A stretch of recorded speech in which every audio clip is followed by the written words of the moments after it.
বিসমিল্লাহির রহমানির রহিম। আসসালামু আলাইকুম রহমতুল্লাহি ওয়া বারাকাতুহু। দশমিক বিডি চ্যানেলের পক্ষ থেকে তোমাদের সবাইকে স্বাগতম। আজকে আমি দশম শ্রেণীর সাধারণ গণিতের বোর্ড প্রশ্ন এমসিকিউ সমাধান করব। আজকে আমি বরিশাল বোর্ড 2022 সমাধান করাব। দেখো, তাহলে এখানে 1 নাম্বার দিয়ে শুরু করি। এখানে বলা আছে এই একটা সেট দেওয়া আছে, এই সেটের উপাদান দেওয়া আছে 3, 4, 5। সেটটির উপসেট কত? তাহলে একটা সেটের উপসেট বাইর করার জন্য আমাদেরকে সবসময় দেখতে হয় ওই সেটে কতটা উপাদান আছে, আর সবসময় 2 নিতে হয়। এখানে উপাদান আছে 1, 2, 3টা, তাহলে 2 এর উপর 3 পাওয়ার, 2 এর উপর 3 পাওয়ার মানে কত? 8। তাহলে দেখো 8 কোথায় আছে, তাহলে এখানে। তাহলে একটা সেটের যতটা উপাদান থাকবে ততটা 2 এর উপর পাওয়ার দিলে যত হবে তত হচ্ছে ওই সেটের উপসেট। ঠিক আছে, আশা করি তোমাদের মনে থাকবে। এখন 2 নাম্বার প্রশ্ন দেখো। 2 নাম্বার প্রশ্ন বলা আছে, এখানে দেখা যাচ্ছে একটা ত্রিভুজ দেওয়া আছে, একটা ত্রিভুজের বাহু দেওয়া আছে 6 সেন্টিমিটার, আর একটা দেওয়া আছে 8 সেন্টিমিটার, আর একটা কোণ দেওয়া আছে। তাহলে একটা ত্রিভুজের 2টা বাহু আর একটা যদি কোণ দেওয়া থাকে, তাহলে তার ক্ষেত্রফল বাইর করার সূত্র হচ্ছে হাফ গুণন বাহুদ্বয়ের গুণফল। তাহলে 6 গুণন 8 সাইন থিটা। তাহলে এটা দিয়ে এটা কাটো, 3 আসতে 24, আর সাইন 60 ডিগ্রি মান হচ্ছে √3/2। তাহলে এটা দিয়ে এটা কাটো, কাটলে হচ্ছে 12√3। তাহলে দেখো 12√3 কোথায় আছে? 12√3 আছে গতে, তার মানে হচ্ছে গ আমাদের উত্তর। ঠিক আছে, আশা করি তোমরা বুঝতে পারছো।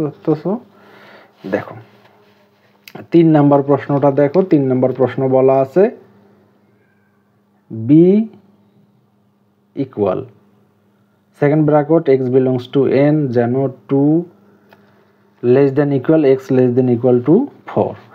তাহলে 3 নাম্বার বি সেটের উপাদানগুলো আমি লিখতে পারি 2, 3, 4, এইগুলো আমি লিখতে পারি। এখানে উপাদান কন্ডিশন অনুযায়ী বাইর হলো 3টা।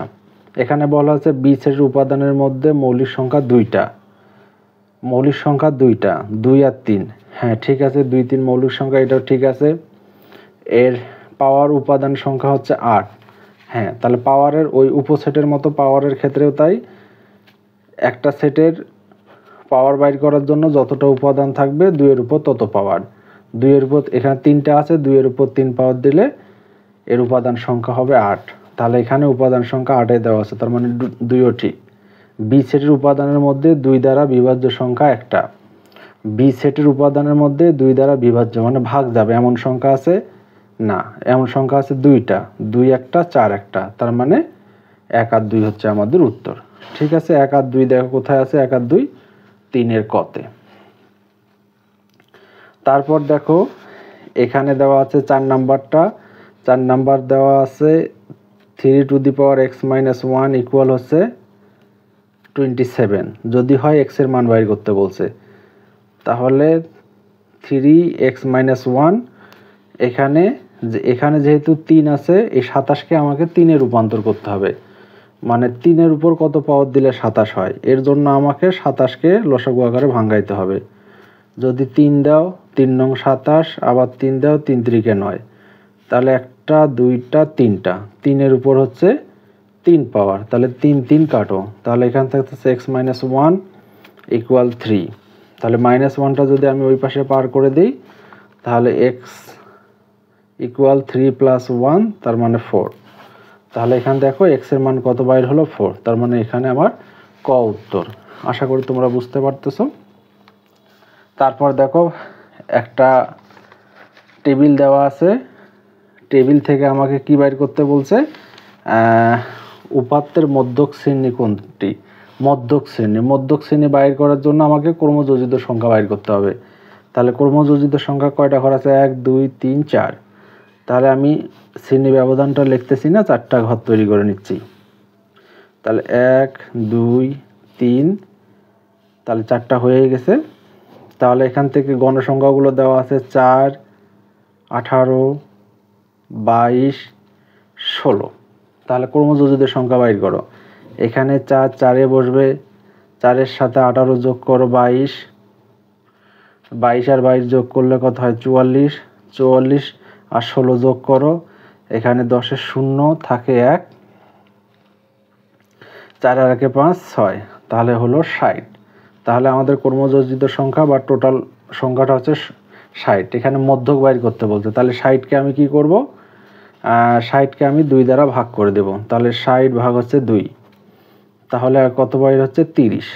এখন 30 দেখো তো কার মধ্যে আছে, 30 এখানে কোন সংখ্যার মধ্যে আছে, 4-এর মধ্যে 30 নাই, 22-এর মধ্যে 30 নাই, 44-এর মধ্যে 30 আছে। তাহলে আমাদের মধ্যক শ্রেণী হচ্ছে 22 বরাবর মধ্যক শ্রেণী যেটা আছে সেটা। তাহলে মধ্যক শ্রেণী হচ্ছে 31 - 40, তাহলে 31 - 40 হচ্ছে 5-এর গ। ঠিক আছে, 5-এর গ তাহলে আমাদের উত্তর। তাহলে মধ্যকের ক্ষেত্রে এফএম কত, তাহলে মধ্যকের ক্ষেত্রে এফএম মানে হচ্ছে গণসংখ্যা। তাহলে এইটা বরাবর গণসংখ্যা, তো এখানে 22, তাহলে এখানে 22 হচ্ছে আমাদের গণসংখ্যা। এখানে হচ্ছে 6-এর হচ্ছে খ।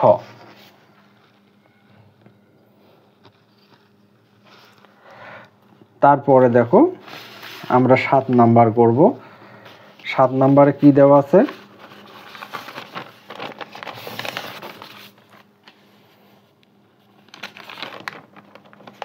সাত নাম্বার প্রশ্নটা একটু দেখো। এখানে বলা আছে a² + a - 20, এটার উৎপাদক করতে বলছে। তাহলে 7 a² + a - 20 এটার উৎপাদক, তাহলে 4 5 20, তাহলে a² + 5a প্লাস মাইনাসে -4a।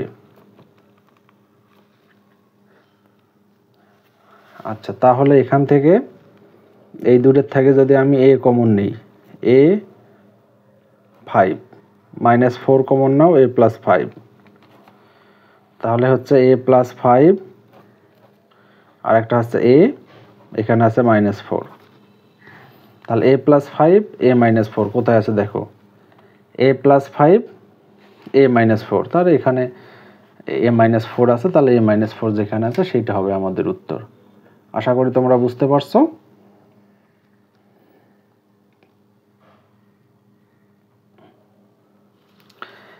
এখন তাহলে দেখো আমাদের 8 নাম্বারটা।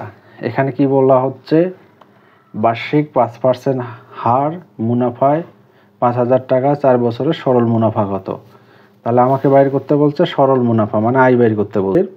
হার দেওয়া আছে 5%, তাহলে 5/100, পার্সেন্টেজটা উঠাই দিয়ে 100 দিয়ে ভাগ, তাহলে কাটাকাটি করো 1/20।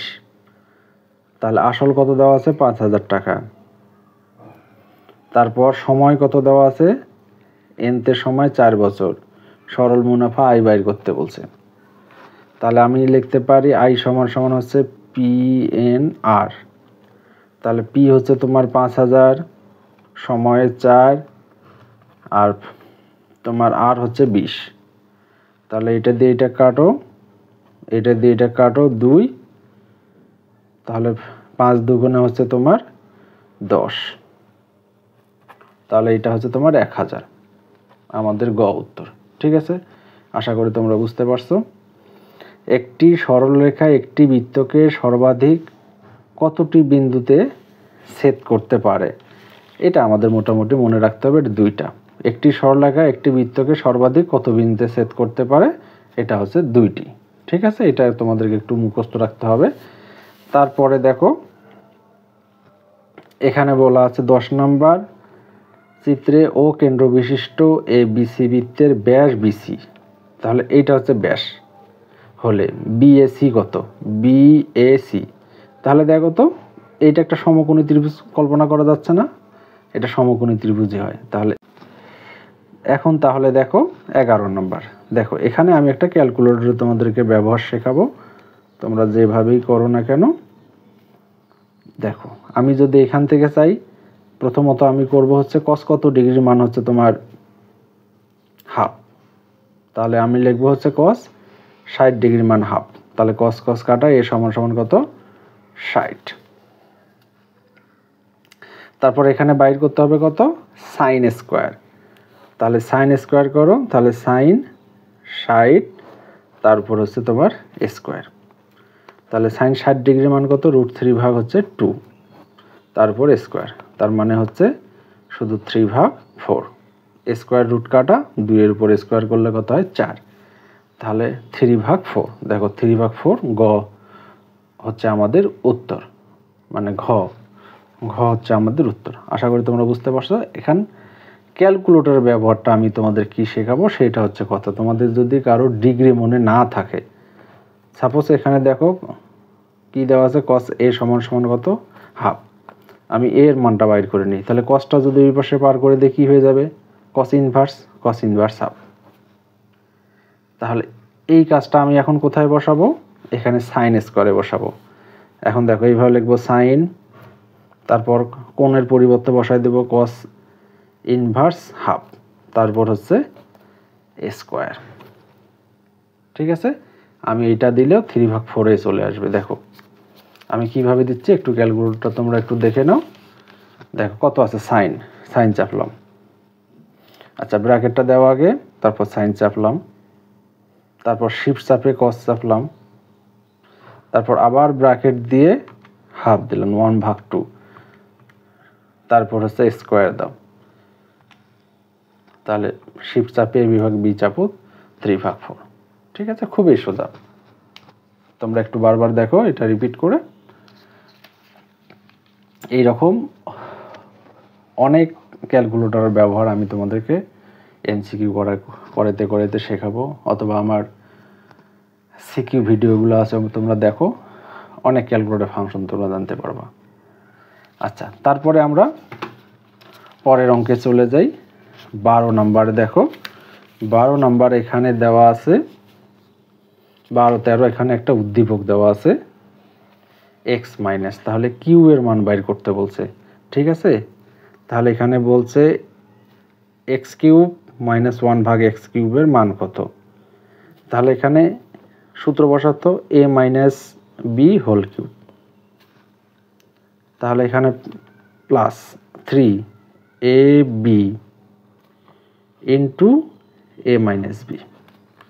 তাহলে a মাইনাস বির মান কত দেওয়া আছে 4, তাহলে 4 এর উপর কিউব প্লাস 3 4, এটা x কাটা যায়।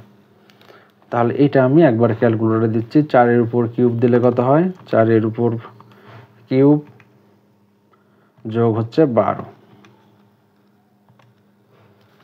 এইটা উত্তর হচ্ছে আমার 76। দেখো 76 কোথায় আছে, 76 ঘ। তারপর এখানে বলা হচ্ছে x প্লাস 1 ভাগ x এর মান কত, মাইনাসের মান দেওয়া আছে। তাহলে আমরা জানি x প্লাস 1 ভাগ x, তারপর হোল স্কয়ার সমান সমান লেখা যায় x মাইনাস 1 ভাগ x, তারপর হোল স্কয়ার প্লাস 2ab বলতে 1 ভাগ x। তাহলে x এইটার মান দেওয়া ছিল 4, তারপর স্কয়ার প্লাস 2, তাহলে 16 আর 2 কত 18, এটাই হচ্ছে আমাদের উত্তর। দেখো 16 আর 2 18। আচ্ছা, ও আরেকটা কাজ বাকি আছে আমাদের, শুধু x প্লাস 1 ভাগ x এইটা সমান সমান কত বাইর হলো 18, কিন্তু স্কয়ারটা নিব না আমরা, ওই পাশে রুট করে দাও। তাহলে 18 বর্গমূল কত বলো তো, 18কে যদি ভাঙাই আমি, 18কে ভাঙালে কত পাবো 9 গুণন 2, 9 বর্গমূল 3, ওই জন্য 3√2। এখন দেখো 3√2 কোথায় আছে, 3√2 3 নম্বরে। ঠিক আছে, আশা করি তোমরা বুঝতে পারছো। তারপর দেখো 14 নাম্বার কি বলছে, একটি ঘনকের ধার 3 সেন্টিমিটার হলে এর সমগ্র পৃষ্ঠের ক্ষেত্রফল কত। তাহলে সমগ্র পৃষ্ঠের ক্ষেত্রফল হচ্ছে 6a স্কয়ার, এটা ঘনকের ক্ষেত্রফলের সূত্র। তাহলে a বলতে এখানে হচ্ছে 3 এর উপর স্কয়ার, তাহলে 3 6 গুণন 9, 6 নং কোথায় 54, তাহলে এখানে 54 কোথায় আছে দেখো ঘতে। ঠিক আছে, আশা করি তোমরা বুঝতে পারছো। দেখো সমান্তর ধারা এখানে কত দেওয়া আছে 5 যোগ 7 যোগ 9 যোগ 11 প্লাস ডট ডট। সমান্তর ধারা চেনার উপায় হচ্ছে দ্বিতীয় পদ থেকে প্রথম পদ বিয়োগ। তাহলে 2 7 থেকে 9 থেকে 7 বাদ দাও 2, 11 থেকে 9 বাদ দাও 2, তার মানে এটা হচ্ছে সমান্তর ধারা, কারণ ব্যবধানগুলো সমান। তার মানে 1 নম্বর সত্য আমাদের ঠিক আছে। ধারাটির 21তম পদ হচ্ছে 45। তাহলে 21তম পদ বাইর করার সূত্র হচ্ছে a plus n-1 into D. এখন মানগুলো বসায় দাও। a বলতে 5 প্রথম পদ, n বলতে 21তম পদ, -1 ইন্টু ডি। ডি বলতে কত? এই অন্তরগুলো। তাহলে আমরা এখন গুণ করি। তাহলে এখান থেকে পাচ্ছি 5 যোগ 21 থেকে 1 বাদ দাও 22, 22 গুণন 2। তাহলে এখানে হচ্ছে 5, তাহলে 44, 44 আর 5 কত হয়? 49। তাহলে এখানে দেখো 49 দেওয়া আছে কিনা, না, তার মানে এটা আমাদের উত্তর হবে না। তাহলে 1 আর 3 হচ্ছে আমাদের উত্তর। বহু নির্বাচনের ক্ষেত্রে দেখবা তোমাদের একটা ভুল মানে বাকি দুটো হবেই, ঠিক আছে। আচ্ছা, তারপর দেখো হচ্ছে 16 নম্বর। একটি রম্বসের একটি কর্ণ 8 মিটার এবং ক্ষেত্রফল এত বর্গ মিটার হলে অপর কর্ণ নির্ণয় করো। তাহলে রম্বসের ক্ষেত্রফল দেওয়া আছে কত? একটা দেওয়া আছে 8 মিটার আর একটা ক্ষেত্রফল দেওয়া আছে 40 মিটার বর্গ মিটার। আচ্ছা, রম্বসের ক্ষেত্রফলের সূত্র কি? হাফ গুণন কর্ণদ্বয়ের গুণফল সমান ক্ষেত্রফল কত? 40। তাহলে একটা তো 8 মিটার দেওয়াই আছে, তাহলে মনে করো 1/2 গুণন 8 গুণন d2 40, এটা কাটো, তাহলে 4, তাহলে d2 তাহলে 4, তাহলে 4 10 40, আর একটা হচ্ছে তোমার 10 মিটার। তাহলে 10 মিটার কোথায় আছে দেখো, এই যে রম্বসের 16 হচ্ছে গ উত্তর, ঠিক আছে। আশা করি তোমরা বুঝতে পারছো। এইবার দেখো 17 নাম্বার। 17 নাম্বারটা আমরা দেখো ক্যালকুলেটর ব্যবহার করব, এমনিতে করতেছি। আচ্ছা, এখানে যদি আমি লিখি tan 60 ডিগ্রি, তাহলে sin square 45 degree. tan 60 degree মান কত? √3, তারপর স্কোয়ার, মাইনাস 45 ডিগ্রি মান 1/√2। তাহলে স্কোয়ার রুট কাটা, এখানে 3 আর এখানে হচ্ছে কত? হাফ। তাহলে 3 দুগুণে 6, 6 থেকে 1 বাদ দিলে 5/2। তাহলে এখানে আমি লিখতে পারি 5/2। দেখো 5/2 কোথায় আছে? এই যে প্রথমেরটায়। এখন 5/2 আমি ক্যালকুলেটর বাইর করব, তখন কিভাবে করব দেখো। তখন যদি বাইর করতে চাও তোমাকে ব্র্যাকেট দিতে হবে, ব্র্যাকেট দাও, tan লেখো, 60 লেখো, তারপর হচ্ছে ব্র্যাকেট ক্লোজ করো, স্কোয়ার করো, মাইনাস, আবার ব্র্যাকেট দাও, সাইন লেখো, 45 লেখো, ব্র্যাকেট ক্লোজ করো, স্কোয়ার করো, ইকুয়াল দাও। তাহলে শিফট চাপে এই বিভাগ বি চাপো, 5/2 চলে আসবে, ঠিক আছে। অনেক সোজা উপায়, তোমাদের মনে না থাকলেও হবে। তোমরা যদি কনফিউশন হয়ে যাও যে এই উত্তরটা আমার জানা আছে কি নেই। এখানে দেখো 18 নম্বর। 18 নম্বর কি বলা আছে? এখানে কতগুলো তথ্য দেওয়া আছে, মধ্যক বাইর করতে বলছে। মধ্যকগুলো ঊর্ধ্বক্রমে সাজাও তো। তাহলে সবার প্রথমে 9 নাও, মানে ছোট থেকে বড় সাজাও, তারপর 10, তারপর 11, তারপর 12, তারপর 14, তারপর 15, তারপর 18। 1 2 3 4 5 6 7, 1 2 3 4 5 6 7, হ্যাঁ ঠিক আছে। তাহলে ঊর্ধ্বক্রমে সাজাইলাম। তাহলে মধ্যক বাইর করার জন্য এ পাশে 3টা, এ পাশে 3টা বাদ দাও, মাঝখানেটা হচ্ছে মধ্যক। মাঝখানে কত? 12, তাহলে 12 হচ্ছে আমাদের উত্তর, ঠিক আছে। আশা করি তোমরা বুঝতে পারছো। মধ্যক বাইর করার জন্য এইরকম 5টা নিয়ম আছে। তারপর তোমার যখন জোড় সংখ্যা দেওয়া থাকবে, গণসংখ্যা দেওয়া থাকবে, শ্রেণীব্যাপ্তি দেওয়া থাকবে, তোমরা এগুলো সম্পর্কে বিস্তারিত যদি জানতে চাও তাহলে আমার পরিসংখ্যানের উপর ভিডিওগুলো আছে, বোর্ড বইয়ের অঙ্ক সমাধান ভিডিও আছে, একটু সেগুলো দেখে আসো, তাহলে তোমাদের সকল সমস্যার সমাধান হবে ইনশাল্লাহ। আচ্ছা, তারপর দেখো, এইবার দেখো হচ্ছে 19 নাম্বার। 19 নাম্বার কি বলা আছে দেখো তো, 19 নাম্বার বলা আছে P square, Q square equal হচ্ছে 3, আর পি কিউ ইকুয়াল কত 3। এইটা দেওয়া আছে পি প্লাস কিউ, তার মান বাইর করতে বলছে। আচ্ছা, এখান থেকে একটু মান একটা বাইর করে নাও তো, তাহলে পি প্লাস কিউ তারপর হোল স্কোয়ার মাইনাস 2পি কিউ ইকুয়াল হচ্ছে তো কত 3। তাহলে এইটা এইভাবেই থাক, তারপরে স্কোয়ার মাইনাস 2, পি কিউ এর মান কত 3 বসায় দাও, আর এইদিকেও 3 থাক। তাহলে পি প্লাস কিউ 3 মাইনাসটা এই পাশে পার করে দাও, 3 দুগুণে 6, তাহলে কত হলো 9। তাহলে পি প্লাস কিউ সমান সমান √9, 9 এর বর্গমূল হচ্ছে 3। তাহলে এটা কত পাইলাম আমি, পি প্লাস কিউ সমান সমান 3 পাইলাম। আমাকে বাইর করতে বলছে কি, পি প্লাস কিউ তারপর হচ্ছে whole square, P plus Q তারপর হোল স্কোয়ার। এটা তো 9 ছিলই, 6 আর 3 9। আচ্ছা, আমি ওটা বর্গ করে নিছিলাম, এই যে 9 মিটার এখানে, ঠিক আছে। আচ্ছা, তারপর দেখো 20 নাম্বার। এখন 20 নাম্বার একটা উৎপাদক করতে বলছে। এখানে দেওয়া আছে x square x minus 2,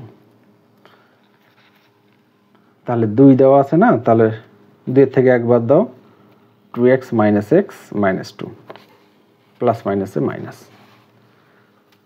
x common নিলে এক্স প্লাস 2 মাইনাস 1 কমন নাও, এক্স প্লাস 2। এই দুইটার থেকে একটা কমন নাও, X plus 2 X minus 1, X plus 2 X minus 1, X plus 2 X minus 1, X plus 2 X, এই যে খ নম্বর। তারপরে দেখো এখানে কি বলা আছে, ও কেন্দ্র বিশিষ্ট পি কিউ আর বৃত্তে পি কিউ ব্যাস ভিন্ন। তাহলে পি কিউ ব্যাস জ্যা, হ্যাঁ ঠিক আছে, ব্যাস ভিন্ন জ্যা, এবং পি কিউ যার মধ্যবিন্দু এম, এটাও ঠিক আছে। তাহলে যদি হয় ও এম, ও এমটা পি কিউ এর উপর লম্ব, এটাও ঠিক আছে। পি আর হচ্ছে কিউ, তাহলে এইটা কোণ আর এইটা কোণ সমান, এটাও ঠিক আছে। পি কিউ বৃত্তচাপদ্বয় দ্বন্দ্বমান কেন্দ্রস্থ কোণ পি ও কিউ, হ্যাঁ এটা কেন্দ্রস্থ কোণ, আর এইগুলোকে বলা হয় বৃত্তস্থ কোণ। হ্যাঁ সবই ঠিক আছে, এটা 4টাই হবে রাইট, ঠিক আছে। আচ্ছা, তাহলে আমরা এখন 22 নাম্বারটা দেখব। 22 নাম্বার বলা আছে কোন বৃত্তে কোন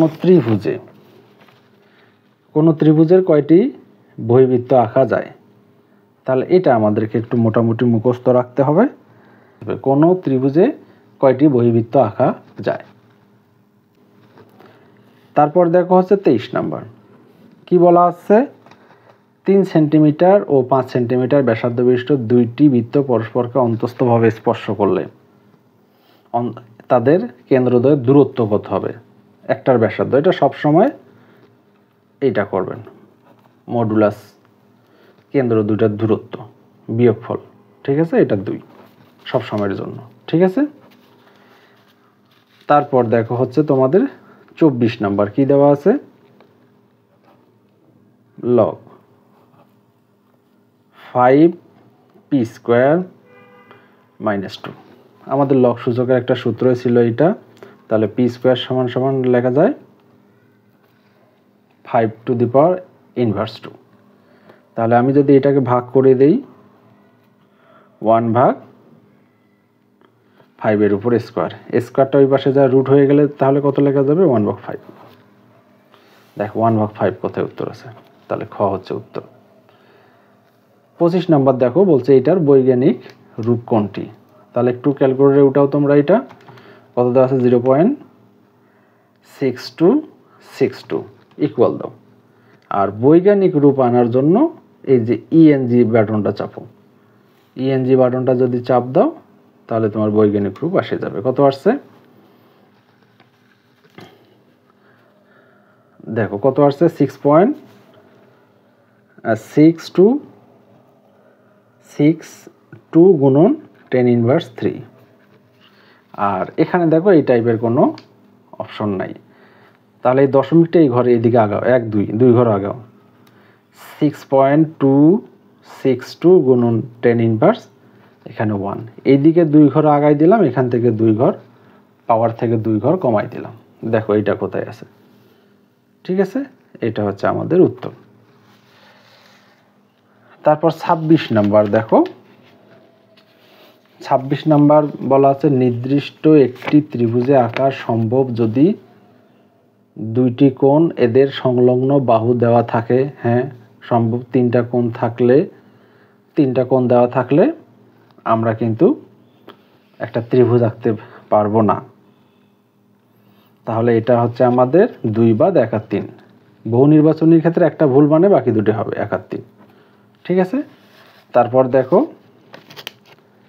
এখানে দেওয়া আছে a⁴ গুণন a⁵। ভিত্তিগুলো এক থাকলে পাওয়ারগুলো কি হয়ে যায়, যোগ হয়ে যায় -3 + 5, তার মানে হচ্ছে এখানে a²। এইটা হচ্ছে আমাদের a²। এখানে বলা আছে নিচের তথ্যের আলোকে 28 29 নং প্রশ্নের উত্তর দাও। তাহলে এখানে একটা ত্রিভুজ আঁকা আছে,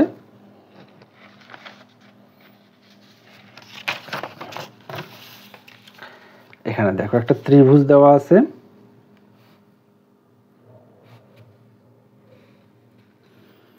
ত্রিভুজের এ বাহু দেওয়া আছে, বি সমকোণ দেওয়া আছে, সি দেওয়া আছে, আর সিতে একটা থিটা কোণ দেওয়া আছে, লম্ব দেওয়া আছে √3 আর অতিভুজ দেওয়া আছে 2। তাহলে আমাকে ভূমি বাইর করতে হবে। তাহলে ভূমি যদি আমরা বাইর করি তাহলে পিথাগোরাসের সূত্র বসায় দাও। তাহলে অতিভুজ স্কয়ার সমান লম্ব স্কয়ার প্লাস ভূমি স্কয়ার, ভূমি নাই ধরো x, তাহলে এটা হচ্ছে 4, স্কয়ার রুট কাটা 3 এই পাশে পার করে দাও, তাহলে x², তাহলে 1 এর উপর স্কয়ার দিলে এটা 1ই হয়, তাহলে 1 দিলাম, ঠিক আছে। তাহলে এখন দেখো sin θ সমান কি লিখে দেয়, লম্ব ভাগ অতিভুজ, লম্ব ভাগ √3/2 sin θ, tan θ সমান লম্ব ভাগ ভূমি শুধু √3। খুবই সোজা অঙ্ক এগুলো। আর ধাপ বিচ্যুতি বাইর করতে বলছে, x - a ভাগ h, এইটা হচ্ছে ধাপ বিচ্যুতি। খুবই সোজা একটা প্রশ্ন ছিল, যদি তোমরা সেটা ভালো করে দেখো এবং সূত্রগুলো যদি তোমাদের মাথায় থাকে তাহলে এইরকম এমসিকিউ খুব সহজেই তোমরা উত্তর করতে পারবো। ধন্যবাদ সবাইকে, ভালো থাকো। এই রকমের অনেক ভিডিও ইনশাল্লাহ আমি প্রতিনিয়তই দিচ্ছি, প্রতিদিনেই দিচ্ছি, তবে প্রত্যেক শুক্রবার করেই আমি এমসিকিউ এর ভিডিও দিচ্ছি, SSC MCQ video, HSC MCQ video. আর বাকি দিনগুলোতে কোনো দিনে বোর্ড কোশ্চেন সিকিউ সলভ, কোনো দিন বইয়ের অঙ্ক সলভ, এগুলো ভিডিও দিচ্ছি। অবশ্যই তোমরা আমার চ্যানেলটাকে সাবস্ক্রাইব করো, তোমাদের বন্ধুদেরকে শেয়ার করে দাও, পাশে থাকা বেল আইকনটি অন করে রাখো। ধন্যবাদ। আসসালামু আলাইকুম রহমতুল্লাহ।